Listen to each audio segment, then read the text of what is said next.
All right. So, welcome back to Genesis. We are officially diving into text this week. We've been gone for a couple weeks because last week we did have that drum practice. So, do a little bit of recap, just a very, very little bit. Last week we went over all of the context, introduction to the story. We talked about the literary genre of Genesis and how it's primarily historical narrative. There are some poetry, some of which we'll talk about today, a little bit of prophecy, again, some of which we'll sort of touch on today, but primarily historical narrative and all theological in nature. We talked about how the author ultimately is, of course, God for the book of Genesis, just like the rest of Scripture, but we just landed on Moses as being the primary recorder, the one who delivered the information as a unit to probably the Israelites after they had come out of captivity in Egypt, and they are sort of wandering around. Whether it was delivered at Mount Sinai with everything else, the rest of the law, or whether it was sort of written down in pieces along the way, not sure, but definitely we received it in the context of the law. It's important context for us there. As we think about what exactly was going on behind the scenes, we remember that the Israelites, of course, were sort of in this interesting phase where they're coming from a background of all of these different competing narratives, all of these competing cultures, all of these competing religions. And not only do they have all of this in their background, but they're heading into yet another space where they're going to have another competing set of values and another competing set of ideas. And so sort of the purpose and message of Genesis seems primarily to be to explain who God is, what he's doing in the world, and what he's asking for from his people. And so if you are looking at where we are in your workbooks, if that is something that is helpful for you, we are in week 3, the setup, Genesis 1 through 3, roughly pages 24 to 45-ish. We're going to be jumping around a little bit. I'll try to follow mostly kind of in order, but that's roughly where we're going. Before we do anything else, I just wanted to take care of some little minor housekeeping items. First of all, especially as we think about the context of Genesis chapter 1, I do just want to say that it is not a science textbook, which means that we're not looking at Genesis 1 and saying, okay, I'm using this to tell me how old the earth is. I'm not looking at it to say, okay, well, if I just rewound the clock and looked at it intently enough, then okay, this is what happened day 0, and this is what happened day 1. And that's not the primary intent of what's going on. And I've included in the workbook Exodus 15 verses 4 through 10.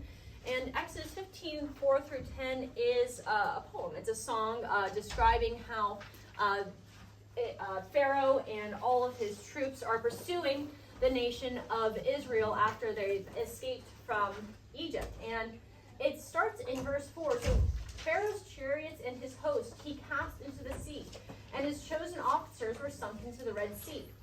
And then it continues, and then in verse 9, it says, the enemy said, I will pursue, I will overtake, I will divide the spoil. And it goes on. And if you look at it and you try to read it very chronologically, it's confusing because you're like, wait, aren't they all drowned and dead at this point? Like, why are we backtracking? And that's because it's poetry. It's presenting the information differently. Now in Exodus, we do have both the prose and the poetry set side by side. So we can actually look and see, okay, well, this is the sort of order of events, and we can compare that with the poem. However, in Genesis 1, I mean, we do have 2 stories that are sort of set side by side, but, well, nobody except God was there to say exactly what happened in what particular order. So I do want to say all that just to say, again, whenever we look at the poem, I am not going to go in depth in this lesson into all of the science stuff because I don't think that that's the primary intent of the passage. Now, if you didn't read the science sidebar on pages 31 through 34, and you are interested in the science stuff, I would encourage you to at least take a little bit of a gander through because it'll give you a lot of different things to look at regarding age of the earth and different evidences and proofs for things like young earth, thinking about the text more in a, okay, well, it was probably something that happened in short order rather than over the course of millions of years. Thinking about special creation versus evolution that sort of is directed mindlessly. I am a firm believer in both intelligent design, creationism, and in a young earth. But if I got to heaven and the Lord was like, look, the universe, I started it a couple million years ago. I mean, I would kind of be surprised. I'd be like, I really didn't think that was the case. But like my heart, like I like the text of Genesis, like it doesn't directly have anything to bear on it. Now, again, I will say that I think that a young earth and a young universe fits better with the text and with the story of Genesis. But I just don't think that that's the main impulse there. So we're going to dive into Genesis chapter 1, and I have some of the verses up on the screen. Can I get a volunteer? Megan, whenever you get there, would you be willing to read Genesis 1, starting in verse 1, and then just keep going? In the beginning, God created the heavens and the earth. Stop. Can you do it again? Sure. In the beginning, God created the heavens. Stop. Start over. In the beginning, God created... Stop. One more time. In the beginning, God... Stop. In the beginning, God. Thank you, Megan. I was like, Megan, can you help me out? In the beginning, God. That's that's like foundational. We have to start there. In the beginning, God. It's not like, okay, well, we're going to do the story of mankind and of creation, and oh, by the way, we have this creator dude. Nope. In the beginning, God. Now, we mentioned this previously, but just as a reminder, the phrase "in the beginning" is actually the title of the book in Hebrew, Bereshit.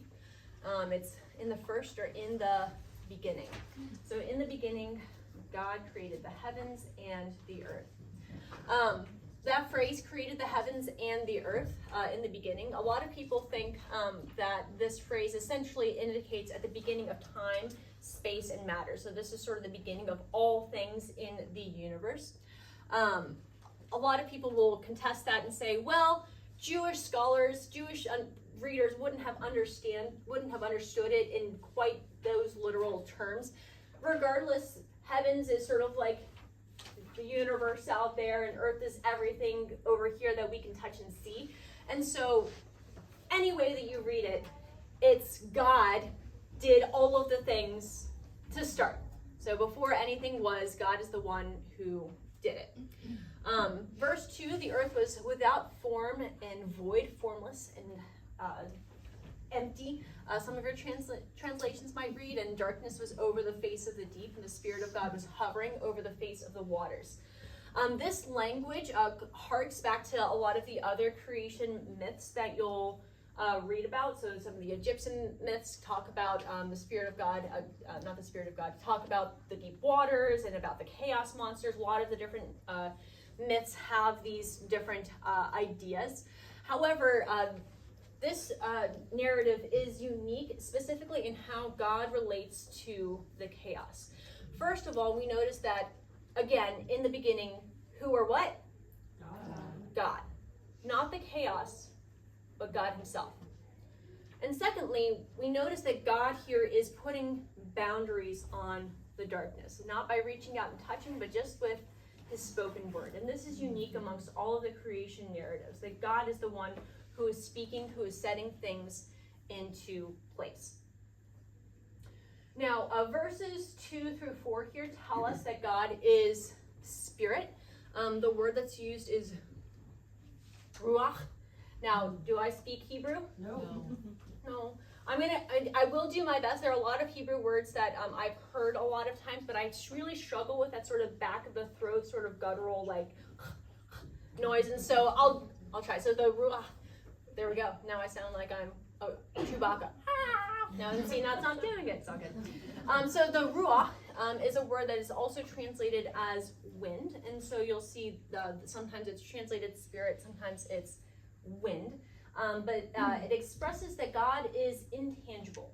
He is transcendent. He's not necessarily something you can reach out and touch, but he's something that is spirit. And the phrase hovering over the face of the waters, really interestingly, so spirit has that idea of transcendence, but hovering over the waters indicates closeness, that he's near, he's imminent, and it indicates some activity. Again, though, we're not gonna do it. We're not gonna do the science lesson.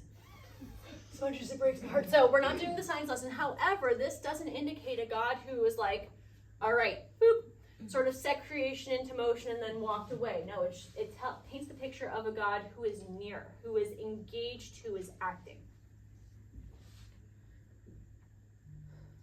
Now, as we start to look at some of our patterns here, now, for those of you who went through and you did some work in the text, Genesis 1 is loaded with patterns. Loaded. So we're going to highlight some of them. We probably won't highlight quite all of them because #time. But one of the patterns that we'll notice is that God speaks and things pop into existence. And again, as I noted earlier, this really is a unique pattern through all of the creation myths. No other tale, and I say no other, but you know what I mean. In all of the myths that are out there, there's some other way that the gods are interacting with their environments, or the gods are themselves the environments, and they're sort of doing weird stuff with each other. Here, God is very distinctly separate from creation, and he's not there. He's using his word to speak. Now, that's going to change a little bit later, so just pin that. Pattern number 2 has to do with what God says about just about each day. He saw that it was good. This word good is tov, and it's a cool word that we see throughout Scripture, and it's a very abstract word. It's a word that sort of has a very broad umbrella to encompass all different forms of goodness. So you can think about beauty, wholeness, rightness, moral purity. It's just good. So anything that you think of that you're like, ooh, that's good, that's pleasant, that's just, it hits the right spot. That word encompasses it. So God saw that the light was good. And here we notice something else about God, not just that he is spirit, who is both far away and yet near, but he is also the originator of things that are good. He is not just creating cool stuff, but he's the one who is setting forth sort of he's actually calling out the goodness of something. He's saying, this is right, this is good, this is beautiful. That's going to come in, be important later as well, so pin that too. All right, as we continue looking at the days of creation, we notice more patterns. Now, is this a verse-by-verse study of Genesis? No. Alas, no. So I am going to be skipping around for some things, but what you probably did notice is that we have some chiasms. In days 1, 2, and 3, we have God separating. We have him separating light from darkness. We have him separating the dry ground from the wetness, water, etc. Look, had a long weekend, okay? And then in days 4, 5, and 6, he is filling those spaces that he had separated. So he's filling the sky with the birds. He fills the ground with both living creatures and with all of these different kinds of vegetation. And you notice that they also correspond. So we have in day 4, it fills what was separated in day 1. Day 5 fills what was separated in day 2. And day 6 fills what was separated in day 3. So we have a double layer of chiasm, y'all. It's so great. And so we have both it's SSS for separate. And then fill.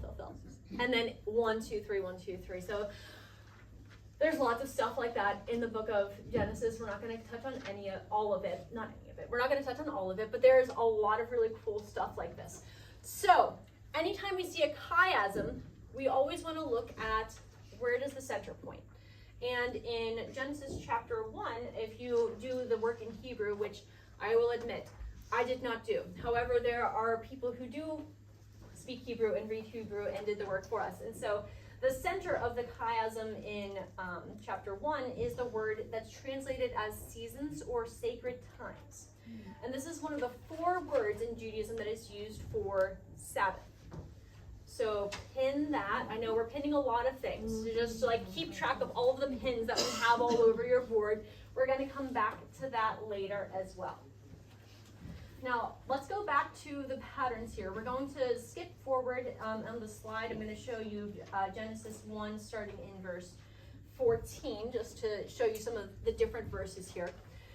We already mentioned that in the days, the narrative of God said, and then things came into being, and then it is good is how sort of the pattern goes. And then each day concludes with this phrase, and there was evening and there was morning, the nth day. Now, does that strike any of you as sort of weird or out of the ordinary? You're like, that doesn't seem quite normal. Please, somebody. Yeah, the evening comes first, question marks, because I don't know about you guys, but whenever I get up, my day starts in the morning, right? But here, and in fact, throughout the rest of Jewish history, they reckon days starting in the evening, which, I don't know about you guys, but that's crazy counterintuitive. My brain, every time we talk about, okay, so the Friday night or the Saturday night's the start of it, I'm like, it's like my eyeball literally starts twitching because I'm so not used to it. But this is, I think, important because this is one of the patterns that God starts to set, and it's the pattern of starting not with activity, but with rest.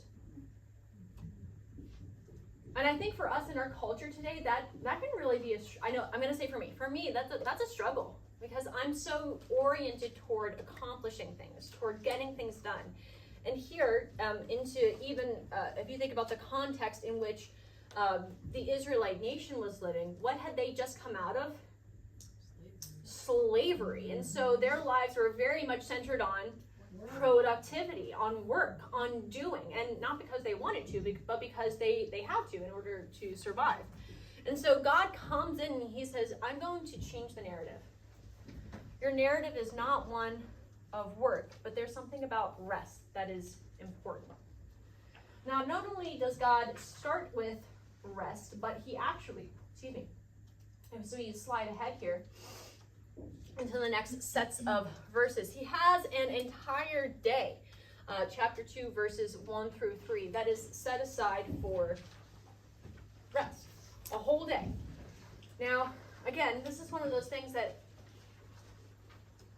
I will frankly admit, I do not take an entire day. I can't remember the last time that I took an entire day and I was like, I'm not going to rest. And what is it about that? And why is God so concerned with rest that he's like, I'm going to not only have you start your days with rest, I'm going to have this whole chiasm thing that centers on this idea of Sabbath and rest. I'm setting aside an entire day for rest.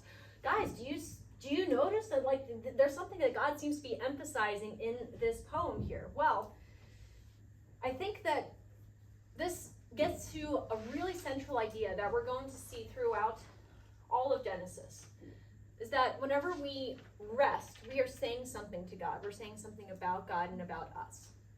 If I feel like I'm compelled to work, to do, and that if I stop, well, I might fall behind. Creation's gonna fall apart. I can't stop. I have to keep going. It says something about our trust in God. It says that we don't perhaps really trust that God is the one who's holding all things in existence, and God is the one who's holding the world together. But when we rest, we say, Lord, this feels wrong. At least for me, I'm going to speak for myself. I say, Lord, this feels wrong. I feel like if I don't do this, then I'm missing out. You're not going to be enough for me. But whenever I rest, I say, Lord, I trust that what you have given me to do and the work that I am accomplishing in the other 6 days is enough, and that you will provide.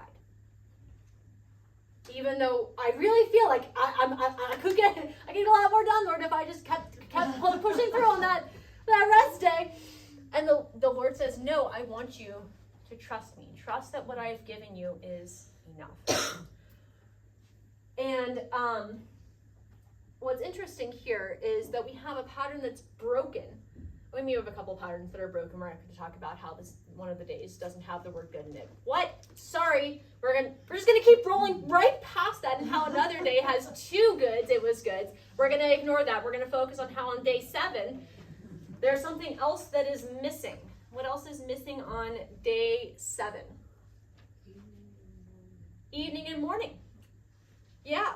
The 7th day doesn't have an end.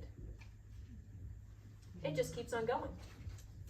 And isn't that so interesting? Because even in the book of Hebrews, God invites us to continue to enter his rest, because his rest never ends. And yet, we'll see throughout the whole book of Genesis that we struggle to rest, to trust God, to trust that he's really in control.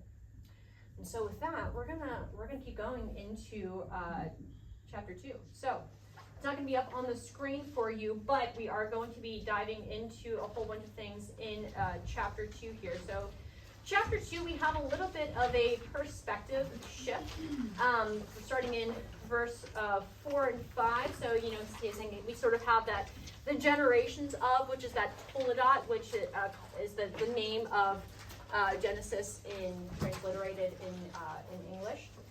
In verse 5 says, when no bush of the field was yet in the land, no small plants of the field had yet sprung up, for the Lord God had not caused it to rain, there was no man to work the field, and mist was going up, watering the whole face of the earth. Then the Lord God formed the man from the dust of the ground and breathed into his nostrils the breath of life, and the man became a living creature.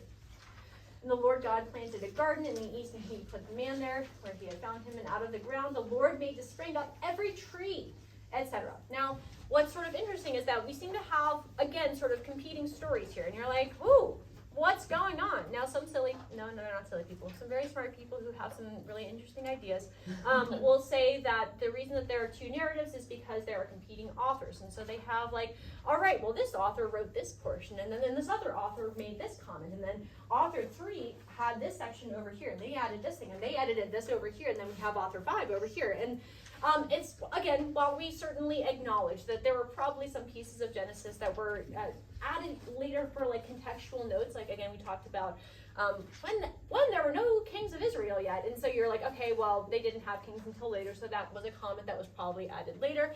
It's probably just a perspective shift, guys. So Genesis 1 is God's perspective, and now we're coming at it, and probably just Adam saying, yo, let me tell you about how it was whenever I came on the field here. And we do also have not just okay, so I experienced it differently perspective, but it's also focusing on different things.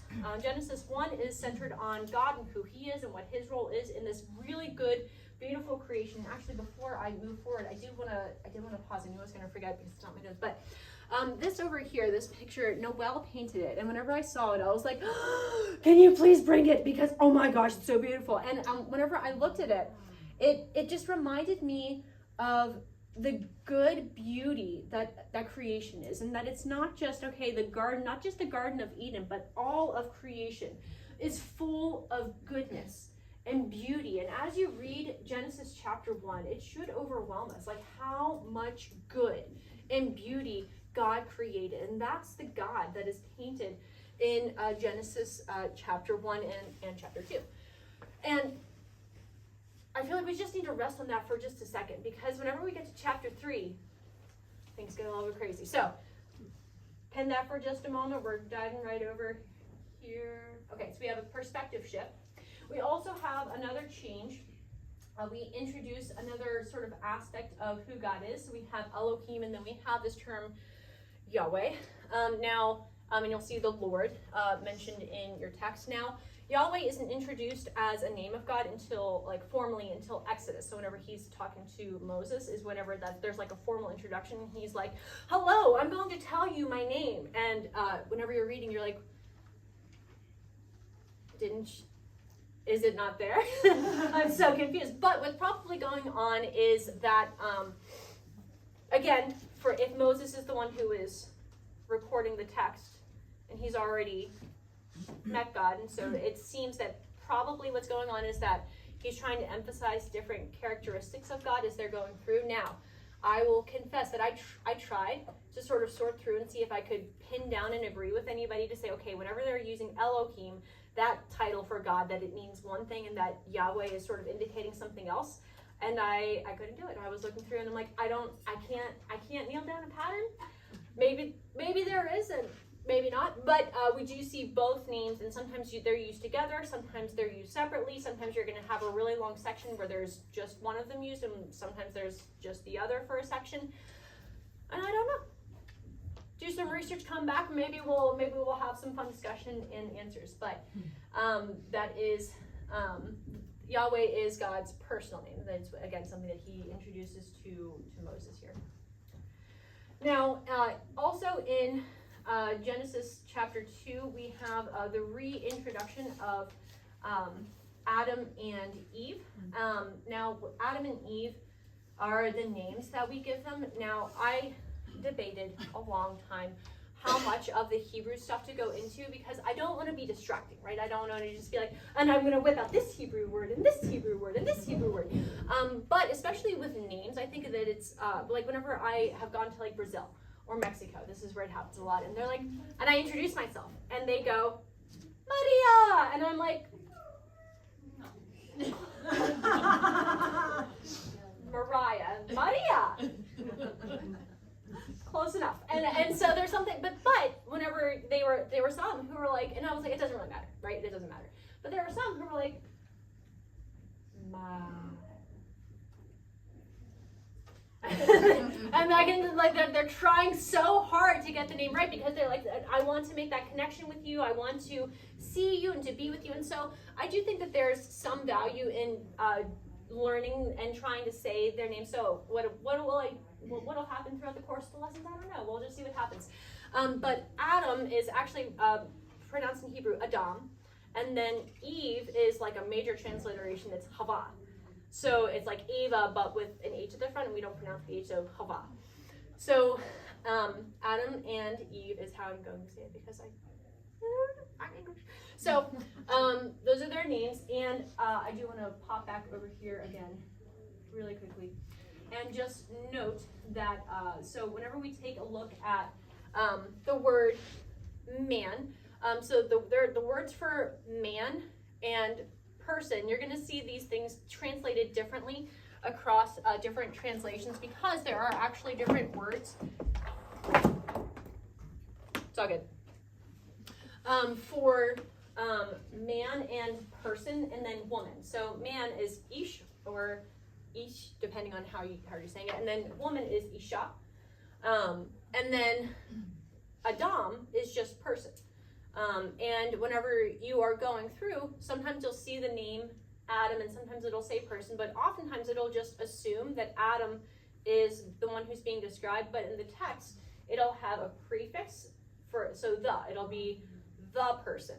And so, which is interesting. Now, if you go back through and you try to do some interpretive work, very often the person that they're referring to is probably Adam. And so it doesn't like matter too much, but it's just an interesting thing to note, because we are going to see in other places in scripture, you're going to see things like people or humanity being referred to, and that's that word, Adam.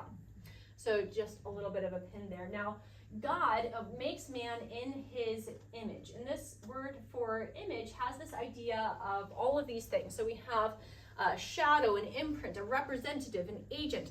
I like the idea of shadow perhaps a little bit more even than image, because if you've ever tried to take a likeness of somebody, or like had somebody try to draw you or make a character, like anytime you're trying to draw something or try to capture something in some sort of imaging, it's always distorted a little bit, right? And you're like, okay, well, they made my nose too big, or they made my teeth stick out, or whatever.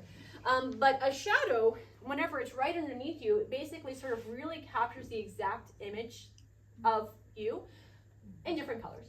And the farther away the shadow gets, the more distorted it becomes, which is sort of interesting because the farther away we get from God, the more distorted his image becomes. Interesting things. But we also have here in Genesis 2 these ideas that mankind is God's agent. And we have this in Genesis chapter 1 as well. So he says, God said to them, this is 1:28, God blessed them. God said to them, be fruitful and multiply and fill the earth and subdue it, and have dominion over the fish of the sea and over the birds of the heavens and over every living thing that moves on the earth. And with all of these things, we see that there's something really unique about man, about mankind. And before we even get to Eve, we have Adam in the garden, set as God's representative.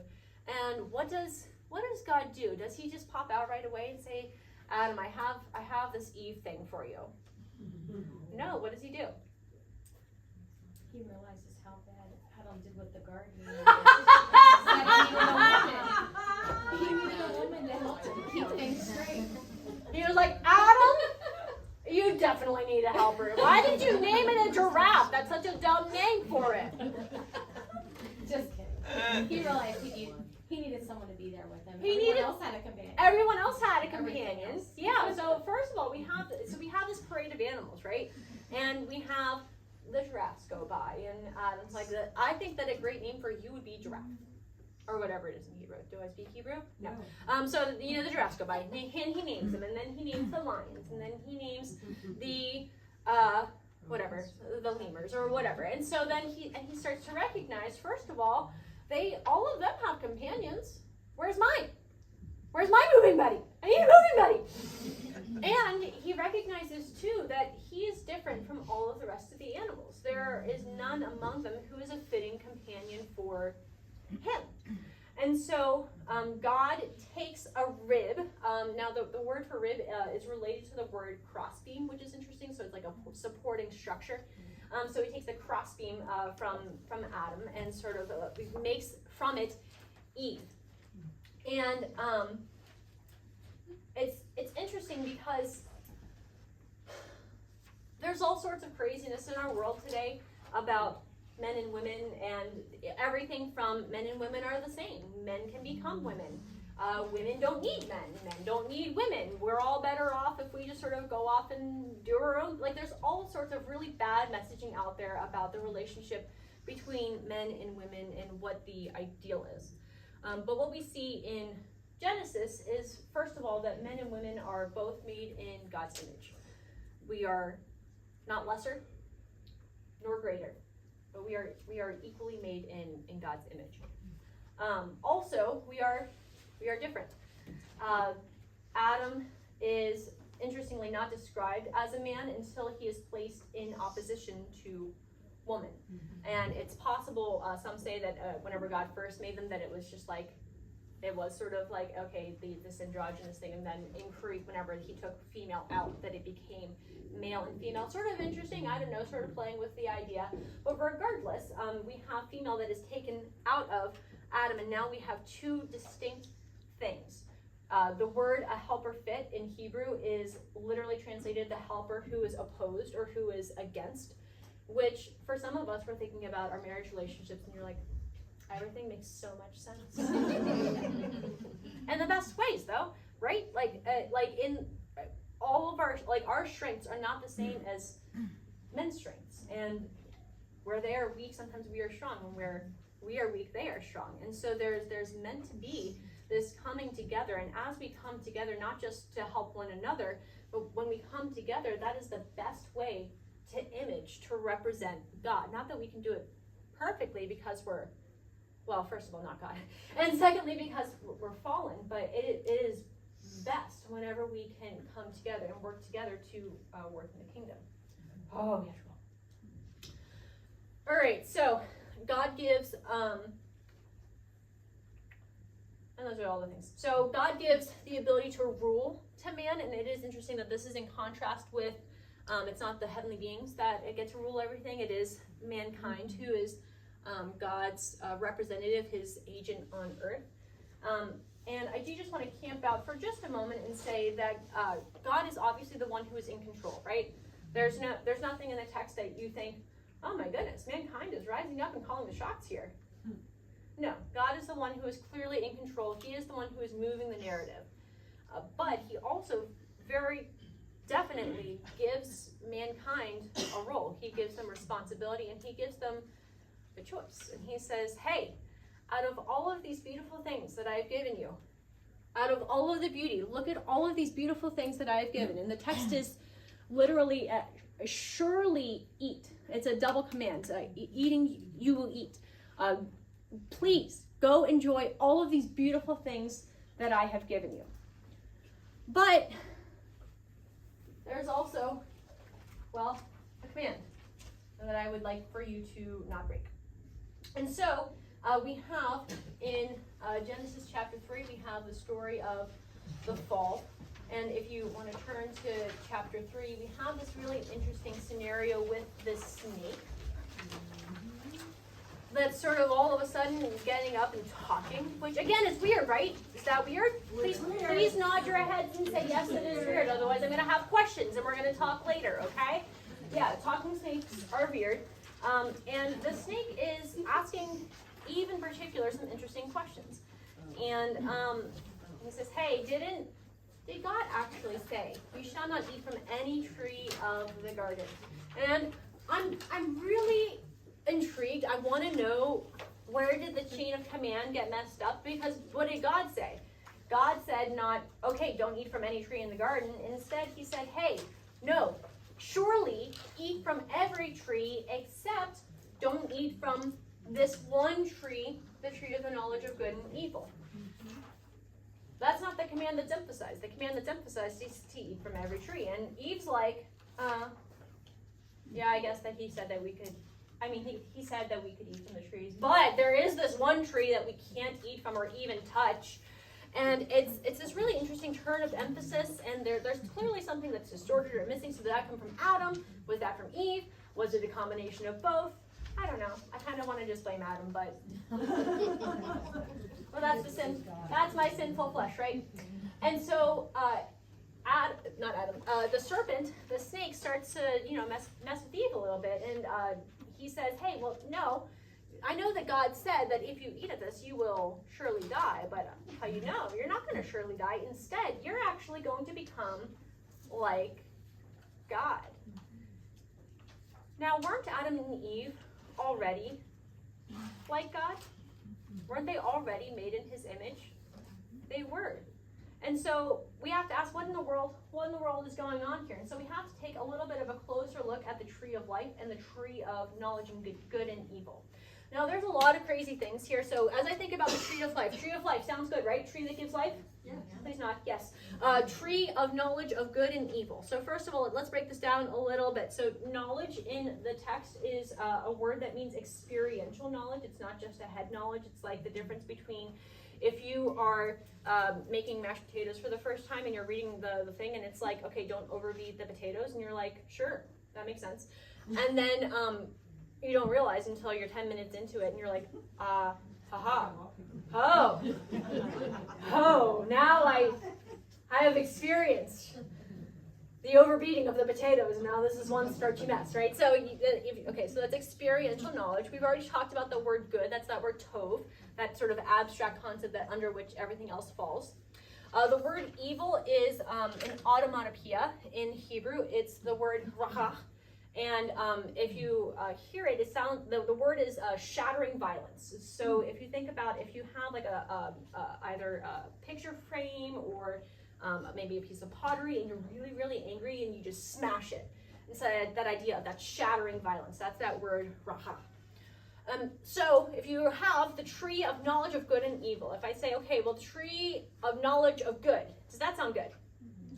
Yes. Tree of knowledge of evil, that doesn't sound quite so good, right? Now, if you say, okay, God didn't want them to experience evil. Okay, I get that, but why is good sort of there too? Why is it a tree of knowledge of good and evil? How are these things tied together? One possible explanation is that knowledge, yes, there's some experiential knowledge, but it's more like, okay, they didn't understand sort of in their heads, but it was an understanding that it started in their heads and then would lead to actions of good and evil. And so Adam and Eve are starting off in the garden, and they're sort of like little kids. And little kids, whenever they're young, bless their hearts, but they don't know diddly squat. And so you're like, just trust me, don't touch the stove, it's hot. And they don't really understand hot or third-degree burns, but you just want them to trust you, right? And so some people say that that's sort of what's going on with the tree of knowledge and good and evil. If that's the case, then again, I'm sort of not really sure why that would have been bad for them to understand what's right and wrong. And you can say, okay, well, no, God wanted them to trust him, and so if they just trusted him, and so they broke trust, and so that's a thing that he wanted to withhold. Perhaps if they had stayed in the garden for a while, then after a time, after they had connected with the Lord over the course of time, that he would have granted them to eat from the tree of knowledge and good and evil anyway. That's a possibility. I kind of like this idea that whenever Satan, and I say Satan, I didn't say, the snake is probably Satan, we just sort of make that assumption. It seems very plausible from the text, so I said Satan, there we go, we're just going to leave that there. Is sort of trying to get Eve to take not just just an understanding of what is good and evil, but instead to become the arbitrator of what is good and evil. Instead of trusting that what God had said is good, to instead become the one who is calling the shots. The one to say, you know what God gave me isn't good enough. He gave me all this, yes, but I don't trust him. I think I need this too. And that in taking from the tree of knowledge of good and evil, that they in fact were indeed seeking to usurp God's place. Not necessarily in the terms of, okay, I want the power and position of God, like trying to reach for all of that, but to say, you know what, I think that God's holding something back from me. And I think that I would like the ability to decide what is good. And so that is certainly, again, a possible scenario. And I just realized that I've had petting zoo and the butterfly up for this whole time, and I didn't even explain it. That's okay. So you're like, what is the petting zoo and the butterfly? To sort of bring this analogy down to earth a little bit, if you think of a petting zoo, how many of you guys have ever been to a petting zoo? Like petting zoos? I like animals. So if I get to a place where I just get to play with the animals, I'm like, this is the best thing ever. And there are all these animals that I can play with, right? But what if there was a butterfly? And it's a beautiful butterfly. And it's there, and there's a little sign, and it says, please do not touch the butterfly. And if you have a little kid, what does a little kid want to do? They want to not just touch the butterfly, they want to grab the butterfly. And if they do that, what happens? Not only have they, so they've taken the thing that they wanted, right? But do they have the butterfly anymore? No. And in fact, they've destroyed the butterfly. And in the text, it's interesting because the text says, so the Lord says, hey, now that they've eaten from the tree of knowledge and good and evil, we have to kick them out of garden, lest they stretch out their hand to take the tree of life. And that image, reaching out to take, is actually the same phrase that's used when Abraham reaches out to take up the knife to kill Isaac. It's that same word. Possibly the same idea of reaching out to take the butterfly. After taking from the tree of knowledge and good and evil, it's possible that Adam and Eve said, you know what? It's possible that they would have the idea, I'm going to reach out and take from the tree of life. Not because they were intending necessarily to destroy, but to take, and in taking, they would destroy the tree of life.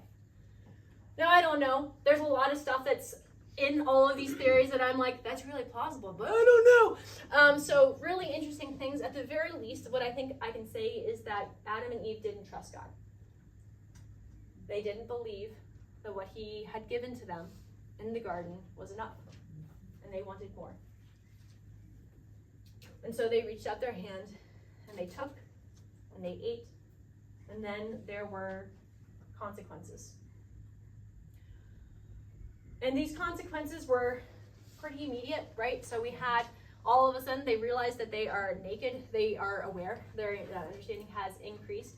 And it's very interesting because with this breakdown of trust, it's kind of like if you were in the shower, right? Because I'm like, oh, what is it?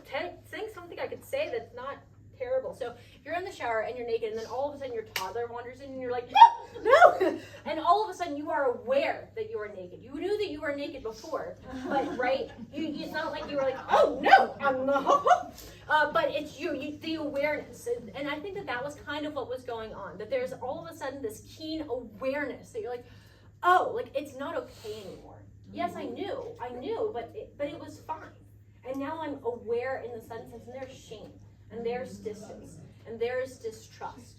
Not only between Adam and Eve, but between them and God. Because whenever God comes in, don't ask me those questions. What do? They hide. They hide. And then we begin the blame game, right? So God's like, Adam, what'd you do? And what does Adam say? The one that you gave me! Oh, that horn of the bus is coming in real hard because Adam threw her straight under the bus. God too, right? He's like, the woman you gave me. By the way, defective. I need a new one. And then Eve says, the serpent! It was a snake! I don't know! The snake doesn't get a defense. It's all really interesting. But even, and of course they're kicked out of the garden, separating them from the tree of life, separating them from God's presence. But I love the conclusion that even as they leave, God clothes them with this kutunet, or however you say it in Hebrew. And this is a special set of clothing that designates authority. And I like it, as I read that, I was like, because it's not just that he covers their shame, but he says, no, I'm not giving up on you. I'm not starting over. I want you with me. I want you on this journey. There's something about the story of redemption that is near and dear to God's heart. I don't know why. To me, in my mind, I'm like, you know what? I think this would have been a better story if he had just been like, sort of like the Paralandra, C.S. Lewis, and you're like, oh, Adam and Eve never fell. Everything goes happily off into the sunset. It's all beautiful. But there's something about this story that God allowed. God made Adam and Eve with the ability to choose to either turn away from him or to draw close to him. And so for us, as we sort of walk away from these lessons, I think the most important sort of takeaway points from Genesis 1 through 3 are, first, who is God? He is a God who is good, who is generous, and who loves so deeply his creation, and especially mankind. And a God who values choice. Crazily enough, a God who values choice.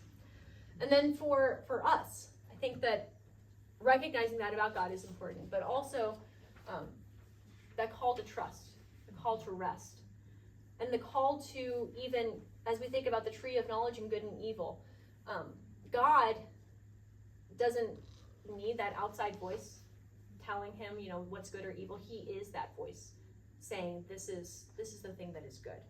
He is the one who calls out. And whenever we align our hearts with his instead of listening to our own heart, then we more perfectly represent that image to a world that is lost, that is dark, and that is dying. And so, there's a lot that we didn't talk about, but that's okay.